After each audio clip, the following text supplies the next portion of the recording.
मालिक मु आज पहुँची गली आज आउ गोटे ब्लग्रे आज था डिसेम्बर 8 मो भेणे बाटे तो आम आज पहुँची गले मिओ मोर रे कारण आमको नबार था केक तो बहुत सारा केक देखलु जो केक मुझे पसंद कर आप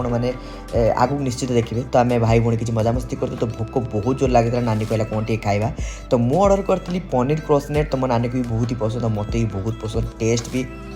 बहुत ही टेस्टी था फाइनाली मोर पेमेंट डन कली जार केक प्राइस था 350 टंका और फाइनाली केक धरिकी मु मो नानी पड़े आसलु घर को आसिया बाटर मुझे आजिया बांध पेट्रोल पंप पर पेट्रोल पकईली आउ सीधा आसी पहुँचीगले घरे घरे आज देखे तो आमर गुलू तार खियापिया कर किसमत बाबा मामा समस्त आसी पहुँचीगले देखिपे यही कथा कहते केकटा बहुत ही सुंदर होती किस समय आम सेलिब्रेशन भी स्टार्ट होगा तो मत तो लगुला मो बर्थडे बोली मो नना नानी केक मो मुहर पूरा बोलीदेले तापर देखिपे एपटे डाइनिंग भी सजा होती खियापिया आम समस्त रेडी हो भोक बहुत जोर लगी पाखापाखि 2टा बाजी